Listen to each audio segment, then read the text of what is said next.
I'd like to suggest to you that not only is it not hard to be a beast, but it's actually the easiest thing that you can do once you embrace it and once you accept the kind of beast that you are.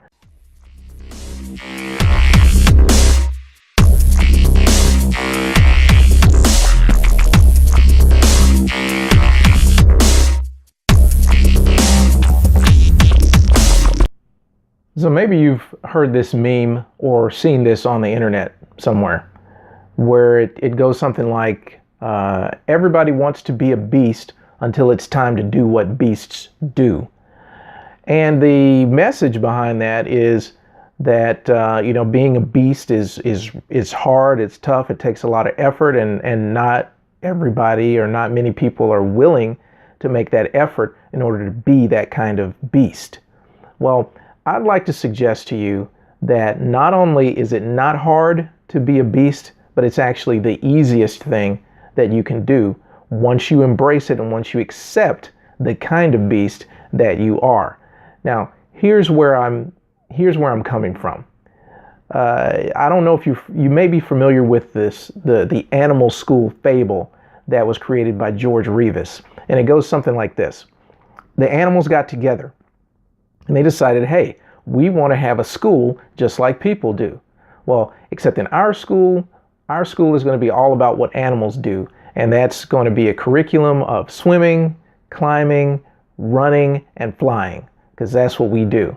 Well, what happened is all of the students were required to take all of the classes and receive at least an average or better score in all of those subjects. Well, the duck, he excels in swimming, he's average in flying, but he's having trouble falling behind in running and climbing. So he's got to do extra running and then do less swimming since he's already okay with that. And then his little web feet get worn out, and then now he's failing swimming too because his web feet are worn out.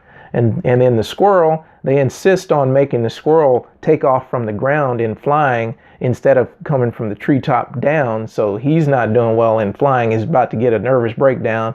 And the eagle is always being reprimanded because in climbing, he makes it to the top of the tree fastest, but he insists on doing it his way and not the way that they are taught in school. So there's an obvious moral of the story is that the education system is a one-size-fit-all type of a system instead of allowing children to develop in a way that honors their particular strengths. So the moral of the story is everybody has certain strengths and gifts and something or some set of things that they do better than any 90% of the population.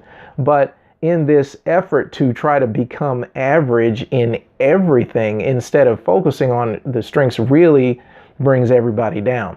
So the truth of the matter is, once you know what kind of beast you are, once you know what your strengths are, it's really not hard to do that or to live in that. The effort is really in just realizing and finding what those are. Like, take anything that you've ever had to learn. If you were really interested in it and if it catered to your talents, you put the effort in without any complaint. When I was learning to play saxophone when I was in school, I had a trash can that I would kick every time the horn would squeak and put out a sound that I didn't want it to put out, because I was very frustrated and it took a lot of effort for me to practice and a lot of hours of practice to get proficient at that instrument. But the thing about it is, I've always had a love for music deep in my heart, so that the time and the effort that I had to put in really doesn't seem like effort. So that's what we're really talking about when I say it's not hard to be a beast. I'm not saying, and I'm also saying it's the easiest thing that you could do. It does not mean that it's not going to take effort.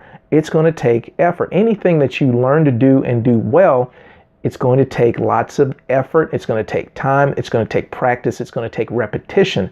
But when you're in the area of your strength, when you're just being the kind of beast that you are, this is going to be activity that ultimately is going to be energizing to you instead of draining and just kind of sucking the life out of you. Like a duck learning to swim versus a duck trying to learn to run and wearing his feet out. So That's the point of this, is that being a beast is not hard. If you embrace this process, it will be the easiest and most rewarding thing you've ever done. Although it will take effort, it will take persistence, and it will take time.